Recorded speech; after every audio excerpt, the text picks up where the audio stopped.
The fire lit itself.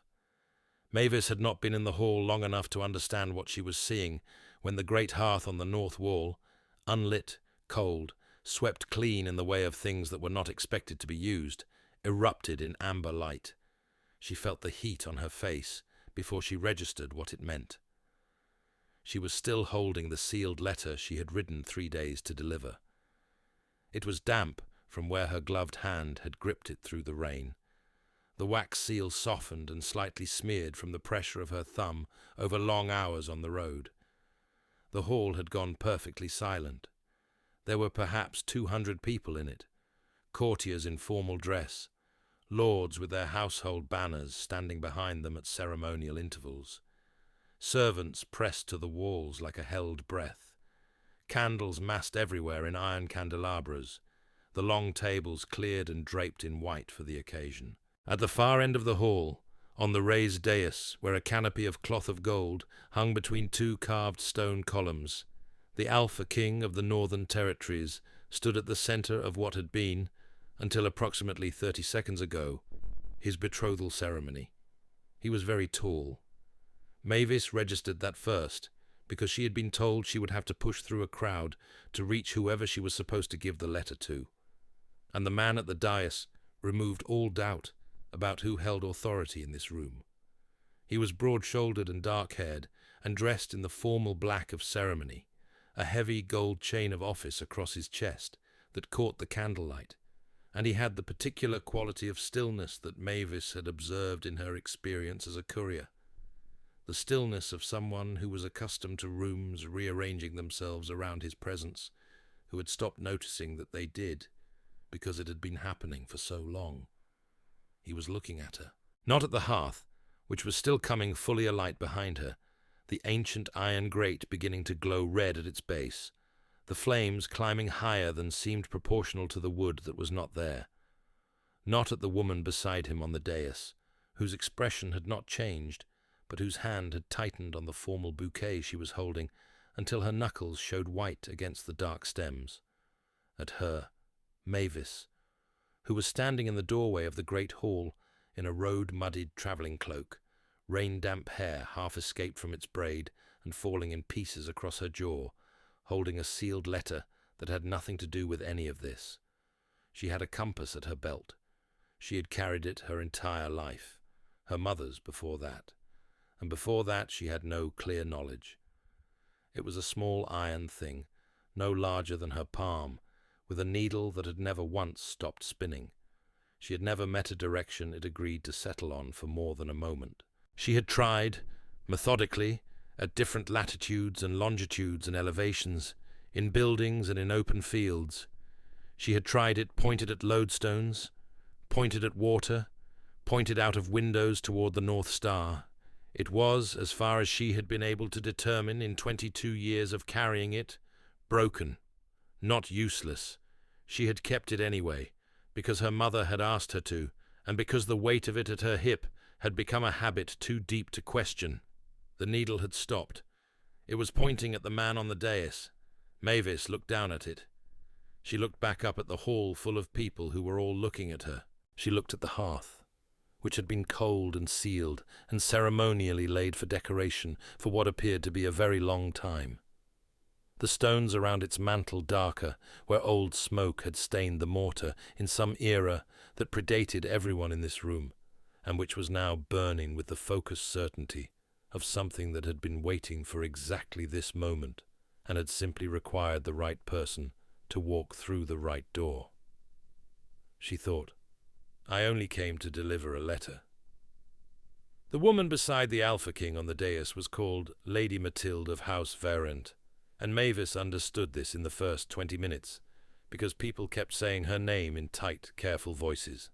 Not to her, never directly to her, but around her, the way people spoke of weather approaching, or of a decision already made and not yet announced. Lady Mathilde was everything Mavis was not in that room, formally gowned in the deep wine red of her house, her dark hair pinned in an elaborate structure that spoke of hours of preparation and the resources to support it, her bearing so composed that it almost looked relaxed, almost, Her eyes had gone to the hearth once when it first lit, a single clear look that took in the entirety of what was happening. And then she had done something Mavis found more frightening than any display of rage or grief. She had looked away from it. She had decided to look away from it, and she had done it with complete control, and she had redirected her attention to the Alpha King beside her, with the calm of a woman who was already thinking 3 steps forward. That told Mavis more about Matilda of House Varant than anything that followed. This was someone who did not waste her composure on the immediate problem. She was already at the next one. The ceremony did not resume. Mavis was not sure what usually happened when a hearth that had been cold for 3 centuries ignited in the middle of a betrothal. But apparently the protocol for it was not something the court had thought necessary to preserve. People stood and whispered to each other at careful volumes, and no one seemed to know who was supposed to give an order, because the man who usually gave orders was standing still in the middle of his dais, looking at a courier in the doorway, and without him the room did not know how to proceed. The Alpha King gave the order. He stepped down from the dais. The court parted for him the way water moves when something inevitable passes through it. Not hurrying, not scrambling, simply adjusting to a fact of the physical world. He crossed the hall without looking at anyone else, and stopped in front of Mavis at a distance that was closer than a stranger stood, close enough that she had to look up to meet his eyes, and was aware of the size of him in the particular visceral way of someone standing near something that could, if it chose, make them very small. He was looking at the compass. "What is that?" he said. His voice was low and unhurried, with the particular quality of a man who had not needed to raise it in years, because things tended to quiet when he spoke. He was not looking at her, not yet. He was looking at the compass the way you looked at something you had seen before, but could not place in the correct time or context. Something half recognized, half expected. "It was my mother's," Mavis said, because it was, and because she did not know what else to say, and because the truth was the simplest available answer. He looked up at her then. His eyes were very dark, dark enough that the hearth's amber reflection moved in them like a living thing, something warm and unfixed, and his face was precise and hard-featured, a jaw that suggested he had made difficult decisions and held them through difficulty, and a scar that ran from the edge of his left jaw to the corner of his mouth, silver pale against the darker tone of his skin, the kind of mark that had been earned a long time ago and was no longer something he thought about. He was 30, or near it. He had the look of someone who had been exactly this age for a while, not old, but settled into the full weight of himself. "What is your name?" he said. "Mavis," she said. "I was sent to deliver a letter. I don't know what this is." She meant the hearth. She meant the compass. She meant the entire situation pressing in from every direction. He seemed to understand exactly which of these she meant, because he did not ask for clarification. "Show me the compass," he said. She held it out, flat on her palm. His hand closed over hers to steady it, not to take the compass, not to examine it apart from her, simply to hold her hand still in the air between them with one large warm grip. For 1 second. He looked at the needle. She felt the warmth of his hand after he had already released her, a residual heat in her fingers that took longer than it should have to subside. The needle was still pointing at him. "Your letter," he said. And she remembered she was still holding it, and she gave it to him, and he handed it to a man at his shoulder without looking at it, as if the letter had already ceased to be the point. "Ronan," said a voice from somewhere in the crowd. Not a question. A single word of acknowledgement, or possibly a warning, or possibly an attempt by someone to recall him to where he was supposed to be standing. He did not respond to it. "You're staying," he said, and walked back toward the dais. Mavis stood in the doorway with her empty hand and her compass and the warmth of his grip still in her fingers, and watched him go. The old archivist arrived that evening.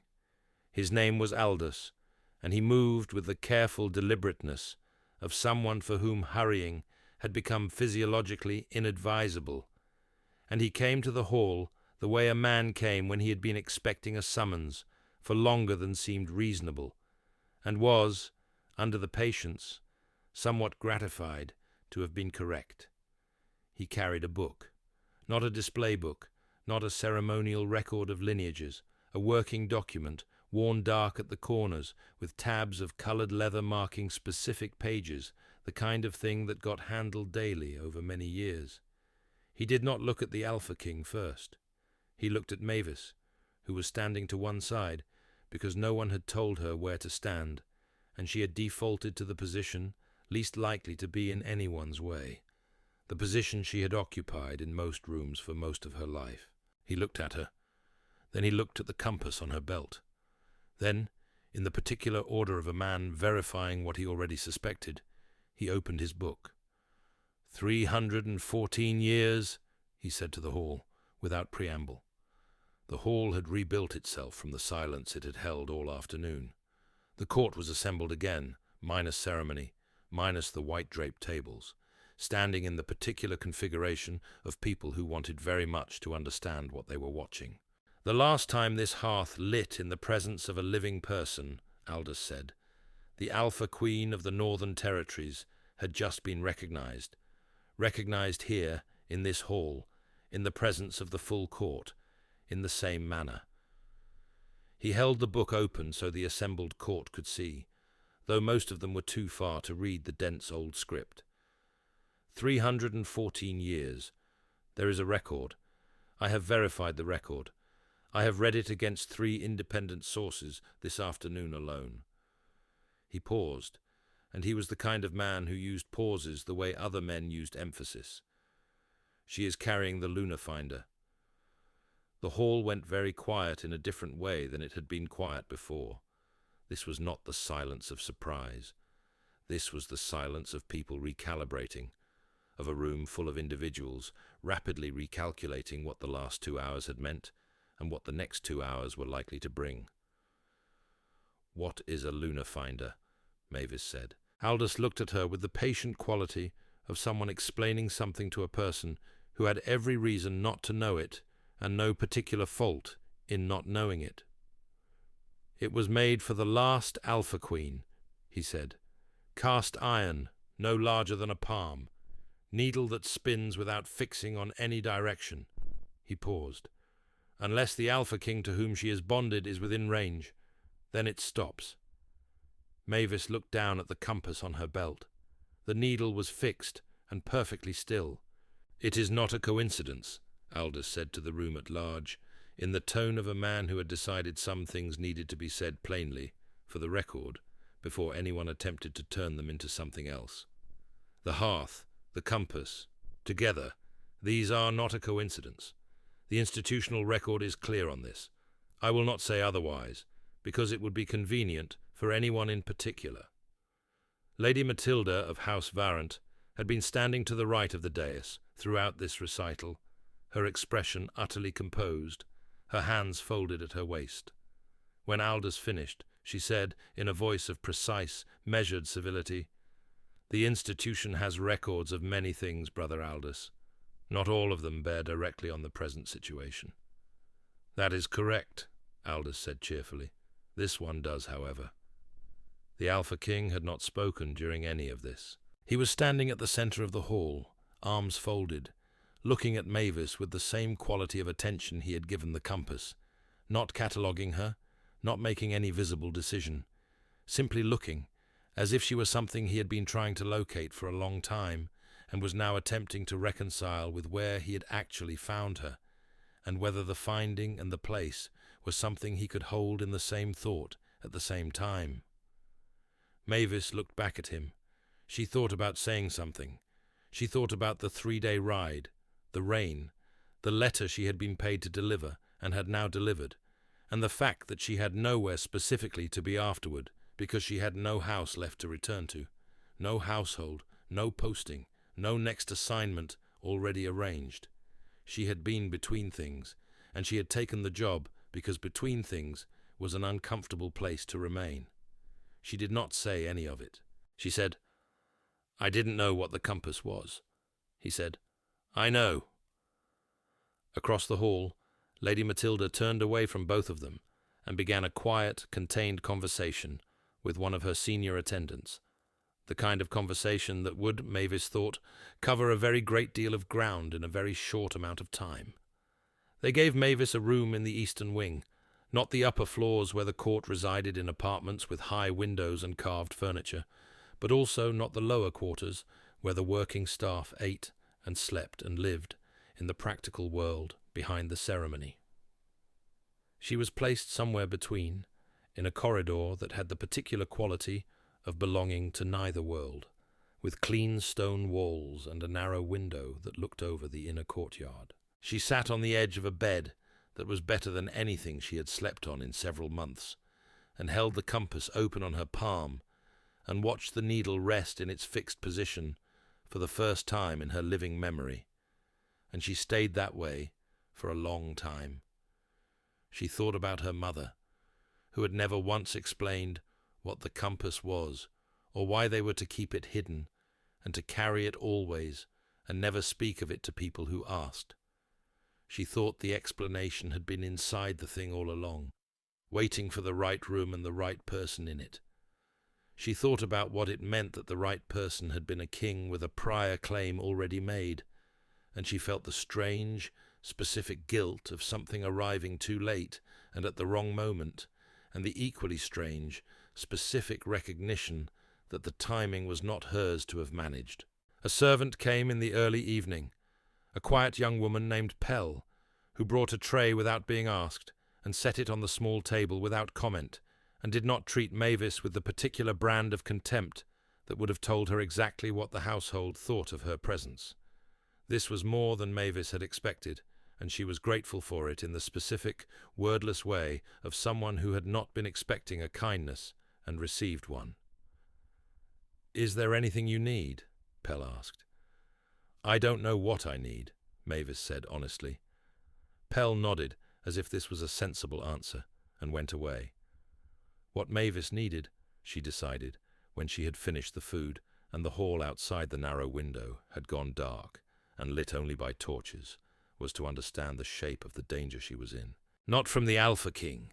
She did not feel danger from him, though she could not have fully explained why, given that he was by any measure the most powerful person she had ever been in a room with.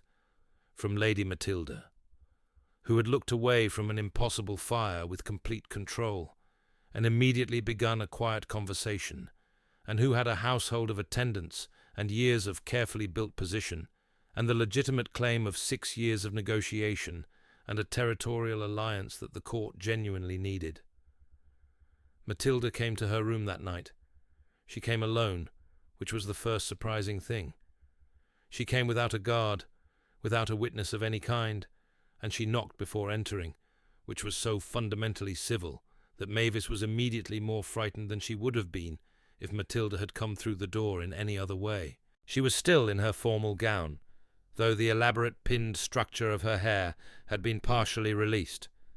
One dark curl fallen to her jaw, the rest still held, but no longer immaculate, and she was very beautiful in the candlelight, and her eyes, which were pale grey, held nothing in them at all that Mavis could read.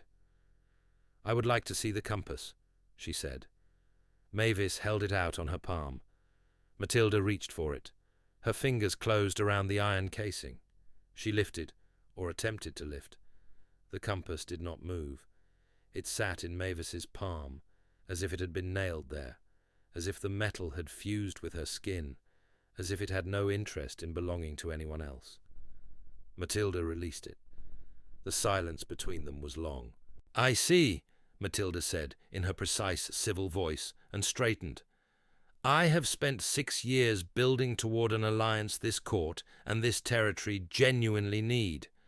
I would like you to understand that I am not wrong about the alliance, only about whether the alliance will happen." "I understand it," Mavis said. "Good," Matilda said. She paused at the door with her hand on the frame. I will be filing a petition with the council in the morning, regarding the evidentiary weight of a 300-year-old record, and whether a single anomalous event constitutes sufficient grounds for institutional recognition. She looked at Mavis with those pale grey eyes in the candlelight. I want you to know that I am doing it through the correct channels. I am doing it because I believe I am right about what the alliance means for this territory, and I am asking the council to agree with me. I am not asking them to decide I am more important than the rules. She paused once more. I am asking them to decide the rules. She left without waiting for a response, the door closing precisely behind her. Mavis sat with the compass for a long time after. She did not sleep well. She woke once in the deep middle of the night and went to stand at the narrow window, and she could see at an angle, through the courtyard and across the roof of the lower hall, one corner of the great hall's high window, the amber glow still moving within it, warm and steady. The fire was still burning. It was going to keep burning. She had a certainty about this, that she could not have explained rationally, but she had learned in 22 years of carrying a compass that told her nothing, that sometimes a certainty arrived without rational apparatus and simply needed to be acknowledged. She thought about what it meant to be 300 years of dormancy, ending in the wrong room at the wrong time. She thought about Lady Matilda, who had done everything correctly and was going to do everything correctly now, and who deserved something Mavis could not give her. And she thought about the Alpha King, who had said I know in the flat, uncomplicated way of someone stating a fact, and who had not yet told her whether knowing it made any difference to the decision he was being asked to make. She was still thinking about all of it when morning came, and the light through the narrow window changed from black to grey to the thin, pale gold of an overcast dawn. There were 2 guards at her door when she opened it. Not threatening.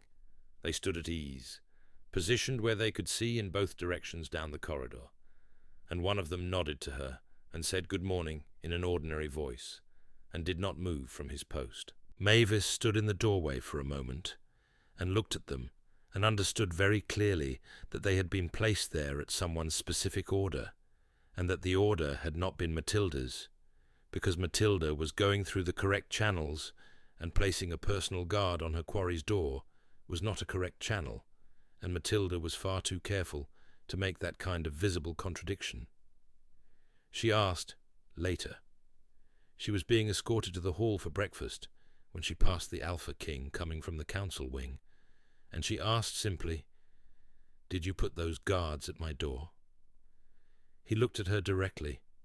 "Yes," he said. "Why?"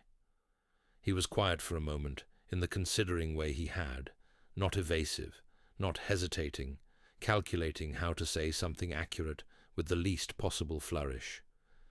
"Because there are people in this court who are better served by your absence than your presence, and because I don't know yet what to do about everything else. But I know that." He said it the way he said everything, as if the truth were the cleanest available instrument. Then he continued down the corridor, without waiting for her response.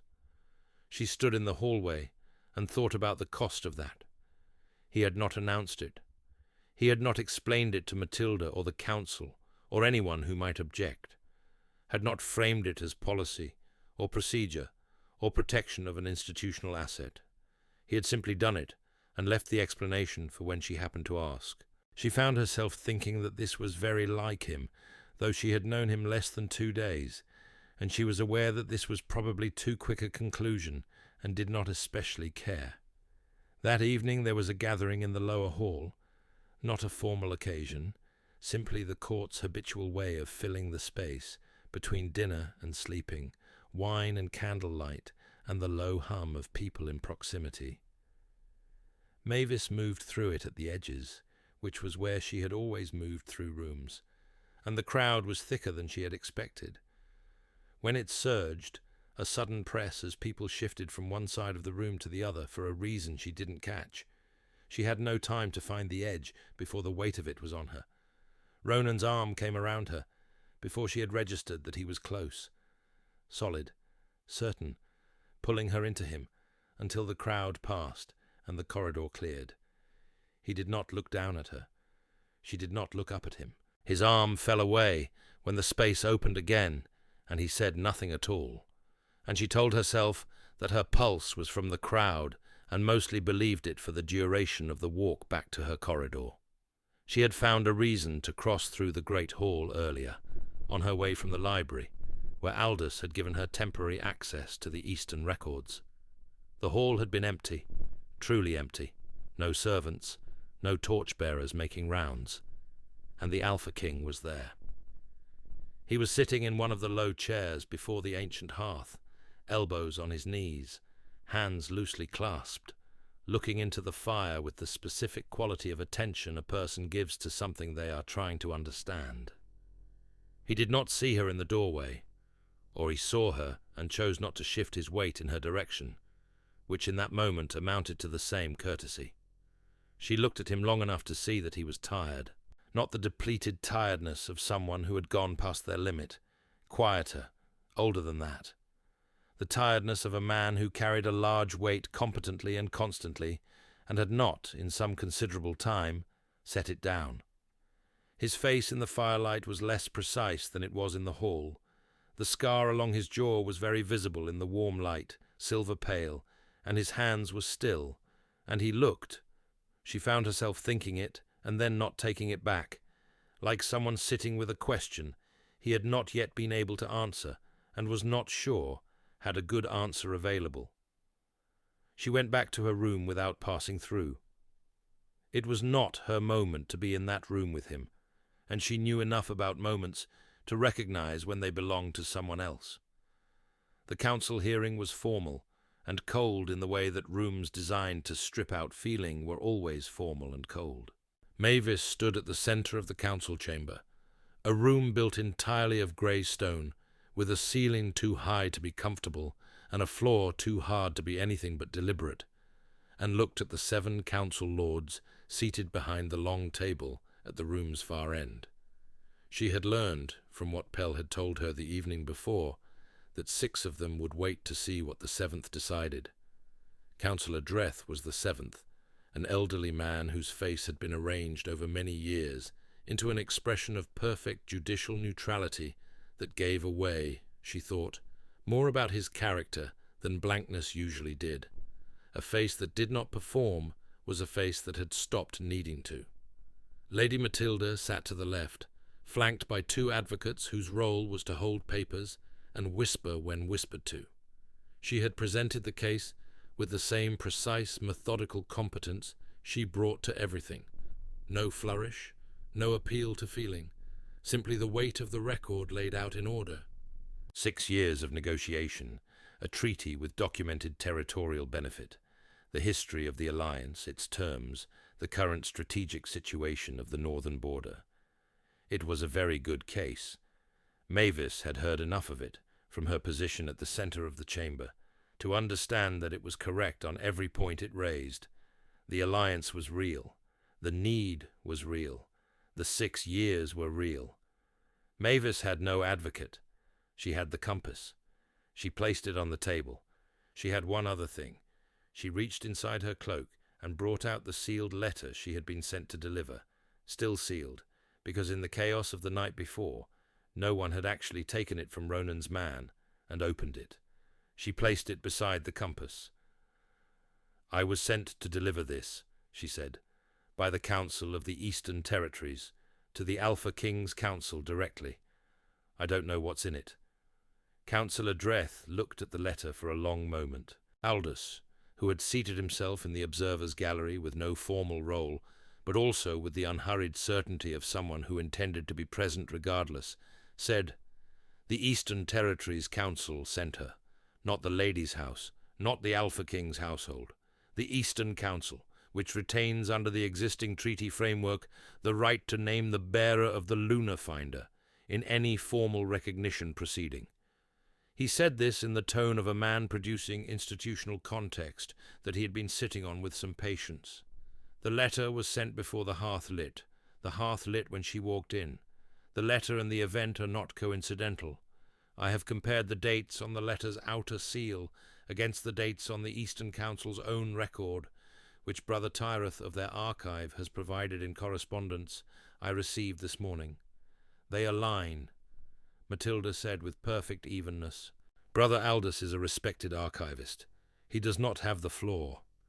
That is correct, Aldous said, unperturbed. I am providing institutional context. The Council may disregard it. Councillor Dreth said, The Council will not disregard it. He looked at the letter. Open it. Someone broke the seal. The Chamber Secretary read it aloud. 5 sentences, written in the formal hand of an Eastern Territories Council official, stamped with 3 seals, and signed by 7 names. It said that the bearer, Mavis of No House, carried the lunar finder by right of inheritance attested to the Eastern Council's satisfaction, and that in the event of a recognition event in the Alpha King's Hall, the Eastern Council wished to formally register the recognition under the terms of the original recognition accord of 318 years prior, which accord remained in force and had never been superseded. They had known. The Eastern Council had known what the compass was before Mavis had. They had sent her to that hall on purpose, carrying the letter that would mean something only if the hearth lit, and the hearth had lit. The silence in the chamber afterward was very complete. My petition, Matilda said into it, and there was something in her voice now. The first small fracture of the morning, the tiniest fissure in the composure. Asked the Council to weigh the institutional basis of the current alliance against the weight of the older record. Yes, Councillor Dreth said. He looked at her for a long moment, that held, Mavis thought, something that was not quite pity, but was adjacent to it, the look of a man who had been asked an impossible question and had found it necessary to answer. And we have weighed it, Lady Matilda. He set the letter down with great deliberateness. Your claim in this matter is legitimate. Your conduct throughout has been exemplary. The Council is aware of what the alliance represents and does not dismiss its value. He folded his hands. The lunar finder does not recognize political convenience. Neither does the recognition accord. I am sorry. Matilda looked at him. Then she looked at the compass on the table. Then she looked at Mavis. What was in her eyes was not defiance, and it was not grief, exactly. It was fear. The specific fear of 6 years of careful construction coming apart in a single chamber on a single afternoon. The fear of someone who had done everything correctly, and found, at the last, that correctly was not the only thing in the world that counted. It was a recognizable, human thing, and Mavis held her gaze and did not look away from it, because it deserved that much. Matilda stood. She gave the Council a formal, perfect bow. She left the chamber with her back straight and her head level, and her attendants folding behind her like wings, and she did not look back once. The petition was struck from the record. The betrothal was formally dissolved, on the Council's finding, by institutional authority. The Lords signed where Dreth indicated. The room held its silence while papers were gathered, and the Secretary sealed the record. Then Dreth looked up, and his expression had changed. Something small in it, something that was not Council procedure. 314 years, he said, and his voice was quieter now, more personal. The Hall is going to talk about this for the rest of its institutional memory. I know, Mavis said. Good, he said. That means it will not forget. The chamber emptied by degrees. The advocates, the Lords, the Secretary with his bundled papers. Aldous paused on his way to the door and gave Mavis a single slow nod that contained, she thought, a very complete and satisfied commentary on the afternoon, and then he went. She was sitting on one of the hard stone benches along the chamber wall when Ronan came back in. He had been outside the chamber for the duration of the hearing, because the decision was the Council's to make, and he had understood, correctly, that his presence inside the room would have made it impossible for the council to decide freely. He came back now the way he always moved through spaces, without announcement, filling the room exactly as much as he occupied, without requiring the room to make way. He sat on the bench across from her. They were alone, and the chamber was empty of ceremony or purpose now. Only cold grey stone and the pale blue light coming through the high narrow windows, the kind of light that had no warmth to give. He looked at her for a moment. He opened his mouth. She watched him decide against whatever he had been going to say, the decision moving through him like a small visible thing. The silence ran on. She did not fill it. She set the compass on the bench beside her, and they both looked at it, the needle resting, fixed, pointing at him with the directness of something that had no patience left for any kind of pretense or approximation. He leaned forward and pressed his forehead to hers. She felt him exhale. It was slow and deliberate, like a man setting down something he had carried for a long time through a very long corridor. She did not speak. She did not move. She put her hand flat against his chest and felt his heartbeat under her palm, the deep, steady pulse of it, steadying further as they stayed. There was no need to say anything about what had happened, or what the council had decided, or what the next days would require. There was only the room and the cold light, and his forehead against hers, and the certainty, arriving without drama, that something had settled. They stayed like that, until the quality of light through the high windows shifted toward evening. Then he sat back, and he looked at her, and what was in his face was not the closed, precise authority she had seen across the great hall 2 days ago. He did not try to explain himself. She did not ask him to. 3 weeks later, the great hearth lit every morning. It did not do it with drama. There was no spectacle, no flash of cold air catching fire, no moment the court gathered to observe. Mavis would simply be crossing the hall on her way from the morning meal, still in the process of waking, and the ancient grate would catch warmth as she entered the room, the amber light climbing the stone wall, reaching the carved capitals of the columns, settling across the flagstones in that particular honey-coloured way of old firelight in old stone spaces. By the end of the 2nd week, the servants had simply begun laying the kindling in the hearth each morning as a matter of habit, and then setting it properly alight when it did what it did. They had made it ordinary, which was the castle's way of accepting things it did not have a category for. Mavis found she was grateful for the pragmatism. Her room had been changed.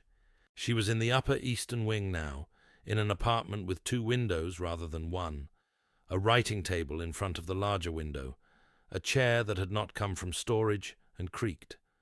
Someone had placed a small iron lamp on the desk. She had found a spare tallow candle in the drawer and had not mentioned the lamp to anyone. The compass sat on the desk. Its needle rested, fixed and steady, oriented toward wherever in the castle Ronan currently was. In the mornings it pointed toward the council wing.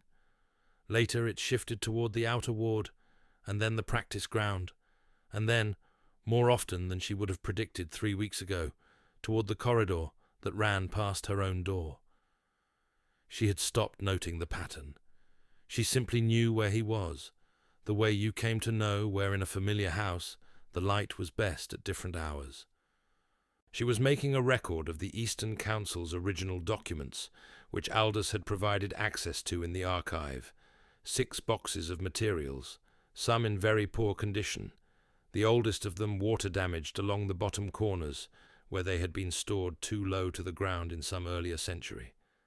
The documents contained gaps and inconsistencies that Mavis found professionally unsatisfying in the way she found all incomplete records unsatisfying. She had not been a record keeper in the scholarly sense. She had kept practical accounts for the dissolved house of her birth, inventories and ledgers and correspondence, the kind of careful accounting that kept a household running, and no one remembered to thank. The skill was the same: attention to what was missing, patience with what was obscured, refusal to fabricate where the evidence stopped. She worked at the desk in front of the window, while the courtyard below went through its morning routines. The calluses on her hands were from carrying and riding, from the specific grip of a woman who had moved through all weathers with things that needed to arrive intact. Not ink-stained. She was not that kind of careful. She was the other kind, the kind that stayed with the thing through the difficulty and did not put it down until it was done. Pell brought tea in the mornings without being asked now. Mavis had said twice that she did not need it, and Pell had agreed both times with the specific pleasantness of someone who had already decided to continue, which Mavis recognized as a form of loyalty and had stopped arguing with. The tea was always the same, strong with a sprig of dried thyme that Mavis had not requested and had come to expect, and it arrived at the same time each morning, before Mavis had fully situated herself at the desk, as if Pell had calculated the exact moment of arrival that would be most useful and had committed to it. It was an ordinary Thursday in the 4th week when Ronan knocked. She had come to recognize his knock. 2 sounds, the first slightly heavier than the second, a pause between them that was specific enough to be identifiable, though she had not consciously learned to recognize it. She said, "Come in," and he did. He stood in the room for a moment in the way he had when he visited, simply being present, taking in the desk and the documents and the open compass, and Pell's tea going cold in its cup. Then he leaned one shoulder against the doorframe, in the posture she had begun to understand was his particular way of inhabiting a space without crowding it, and he said, "The councillor wants to set a date." "For what?" Mavis said, and then, "I understood," for the formal recognition. "There are protocols," he said. "Aldous is very enthusiastic about the protocols. I imagine he has been waiting for the protocols for 314 years. That is, I think, precisely how he experiences it." A pause that held something quiet in it. "Do you want to set a date?" She looked up from the document she had been annotating. He was watching her from the doorframe with those dark eyes and the quality of attention she had come to know well enough to read. Not the Alpha King's attention, which was authority surveying a situation. His attention. Specific, unhurried, honest about what it was doing. He was asking because the answer mattered, not because the answer would change what was already in the institutional record. The record was already fixed. He was asking about the rest of it. "Yes," she said. It was a small word. It cost her nothing, because she had already given it, somewhere between the cold bench in the council chamber and this morning, between the first sound of his knock and this moment of looking up from the page. She had been answering the question for 3 weeks without articulating it. This was only the articulation. He came the rest of the way into the room. He stood beside her desk and looked down at the compass on its surface, the needle pointing at him with perfect fidelity, with the patience of something that had been made for exactly this, and had always known it. And then he looked at her, and he kissed her forehead the way someone keeps a promise. She stayed very still for a moment, her hand resting on the page she had been annotating, the dried thyme from Pell's tea faintly in the air, the window light even, and grey gold on the desk. Then she went back to the document, and he sat down in the chair across from her desk. The chair she had not consciously begun to think of as his, but clearly had. And he said nothing, and she said nothing, and that was enough. The hearth in the great hall was burning. The needle was resting. The morning was ordinary in every way that mattered, which was, she was beginning to understand, the entire point of it. Not the fire that had lit itself, not the stopped needle, not the council chamber or the petition struck from the record. Those were the entrance. This was what they had been the entrance to. This ordinary morning, this desk, this chair, this quiet. She thought she might be beginning to understand that ordinary here was the whole point. If the compass in your hands had been spinning your whole life, pointing nowhere, and it finally stopped, pointing at the wrong door, the wrong moment, the wrong ceremony. Would you have stayed? Let me know in the comments below. I read every single one. Until next time.